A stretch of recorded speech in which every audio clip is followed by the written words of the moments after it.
Hey there, welcome back to Drummer Daily. I hope you're doing all right. I want to apologize. It's funny, though. I think the last podcast that I did, I was apologizing for how long it had been since I recorded an episode. And I promised that I would be back in the swing of things. And then look what happened. I'm gonna have to rename this podcast from Drummer Daily to Drummer Weekly or something. But I promise you I'm going to make every effort to keep this thing going now. The reason why I missed so many episodes in a row was that I was wrapping up. You probably heard me talk about recently, or you might have even seen an ad or something about a free masterclass that I did online where I was talking about the path to becoming a professional drummer.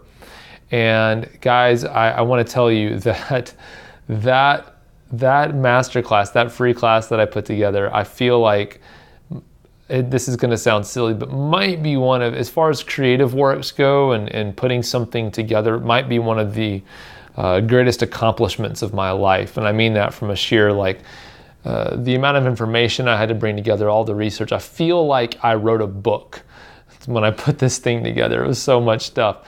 And so thankfully, a lot of you were able to join me on one of those master classes. I did 4 of them. They were all the same. It was the same info. So I didn't do 4 separate, it wasn't like a four class series or anything. It was just one presentation basically that I did 4 times. But I know a lot of you were able to join me. And so I got a lot of great feedback. Felt like people really were able to get a lot of good info out of that. And so I was busy putting that together and hosting that. And then right out of that, I started a 6-week masterclass for people who really are serious about becoming professional drummers. And so ended up with about 25 people are in that class with me. And so for the next 6 weeks, I'll be guiding them through this whole process of developing a career as a professional drummer. And so today I wanted to talk to you. I actually got a question from a listener. His name's Declan.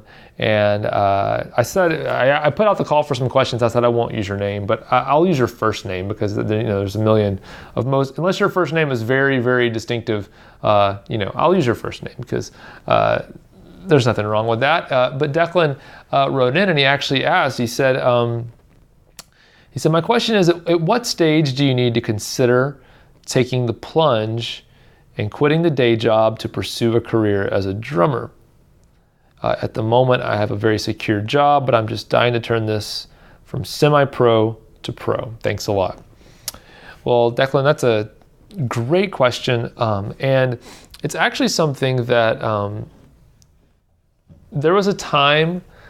Thankfully for me, if you know any of my story, if you've heard any of it, there was a time when I thought I was going to have to make that choice, and I did not make that choice one way or the other, and ended up getting fired from my real job, and that choice was kind of made for me. So it seems like sometimes I'm hesitant to jump off the cliff, and something comes along and pushes me off the cliff anyway.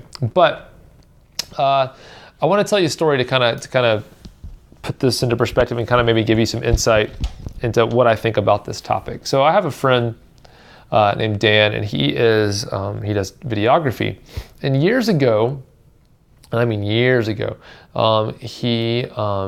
it's actually the guy. If you've taken Boom Click Boot Camp, it's the guy who actually shot all the video for me for that. Anyway. Years ago, he had started getting into doing the video thing and getting paid to do some videos for people, and really has a talent for it. And so it was pretty cool to see how quickly he went from not knowing much about it, kind of just doing it as a hobby, to all of a sudden it was like, wow, this guy knows what he's doing, and quickly escalated into him doing it a lot and getting paid to do it. But he had a full-time, quote unquote, real job at the time as well. And I remember. Now, I want to disclaim this. I don't know if this specifically is what caused him to make this change or not, but it's a concept that I hold on to and I believe is something worth talking about. So, disclaimer on that. Maybe he didn't listen to a word I said, but at one point we were having a conversation, and he was struggling with, do I quit my job and go and do this video thing full time, or do I keep doing just what I'm doing right now, which is do the video thing on the side, kind of semi-pro, and keep my real job that's steady and stable, and I know how much money I'm going to make, things like that. And what I said to him was, there's this concept that I ascribe to, and I didn't come up with this, but it's called the idea of looking at what I call opportunity cost, which is you have to look at, by keeping this day job, by keeping this real job, what gigs am I missing out on? What things am I having? What opportunities am I having to say no to because I have this real job? Now, with those opportunities like that, where someone asks you to do something maybe and you say no, that's an opportunity cost. Now, there's an actual opportunity cost. A lot of times can actually be quantified. It actually can be. There's a number associated with that. How much would that gig have paid? How much would that job have been worth to you right now? That's a cost. That's a real cost that you are paying, essentially, because it's money you could have had but you don't have. I consider that a cost. And so how much is that costing you in that regard? And additionally, on top of that, if you were to have been able to take that gig, what other gigs might have come out of that? Now, that one may not be as concrete and obvious, so there's not really necessarily a real number that you can put on that, but you could look at that and say, I think maybe it would have been this much or that much, and add that up. So those are two real costs to keeping the day job. And then the third thing is there's another kind of segment of opportunity costs as creatives that we don't think about, and that is the perception of others. So I know for a fact when I had a real job that there were people, I found out later, who wanted to ask me to play drums for either a recording session or a gig or something, but they knew I had a real job, and so they never asked me in the first place. So I never even knew I had the opportunity because they assumed that I couldn't do it anyway because I had a real job and didn't even ask me. So there's another segment there of opportunities that we might be missing out on called opportunity cost. Now, take all that stuff, think about it, add it up as much as you can, and then look at where you're at right now and compare all of that opportunity cost that you're dealing with, and compare that to what you're getting paid for your real job right now. When those numbers start getting pretty close together, that's a good point to maybe make that switch over. Now, I want to make sure that we're clear on this.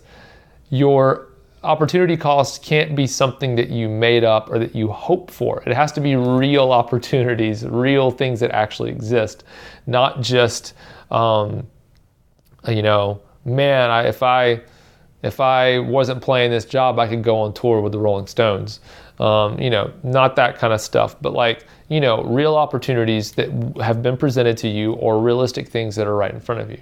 I'm not being pessimistic about your opportunities. I'm just saying this is one time when we need to actually look at the reality of what we're getting offered or not offered versus being hopeful and optimistic.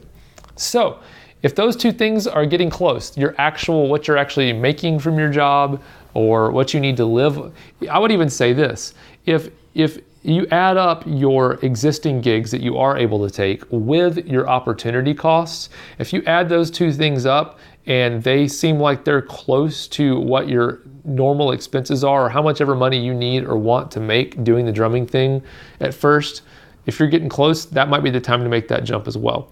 But I want to be clear, I am not offering you any kind of professional career advice. Don't do anything that I say without putting any more thought to it and then end up in a really bad spot. I don't want that to happen to you. So take what I'm saying with a grain of salt along with other things, other people who are way smarter than me about this stuff. But I do think that that's a good first step in figuring out if you're ready to make that move from semi-pro drummer to pro drummer. Thanks again, Declan, for that question. And I hope that helped you as well wherever you're at in your pursuit of a drumming career, or not as a drumming career, just, you know, just enjoying drumming. It's still a good thing to think about. Hey, even if you're not trying to make this a profession right now, it's fun to look at it and see, oh, you know, maybe I could make this a profession. I never thought about it before. So it's fun to kind of do that. It's kind of like, you know, I don't ever really play the lottery, like the big, you know, Powerball, jackpot things. But whenever that big number comes around, it's still fun to sit and imagine what you do with all that money. So even if you don't have a goal of becoming a professional drummer, it's still fun to think about, you know, and look at the, you know, do some like, you know, fun imaginary work on what you do with that situation. So anyway, that's all I've got for you today. Hope this helped you out. Hope this inspired you. Hope this gives you some things to think about. And I will talk to you guys again very soon. Thanks for joining me on Drummer Daily. Bye for now.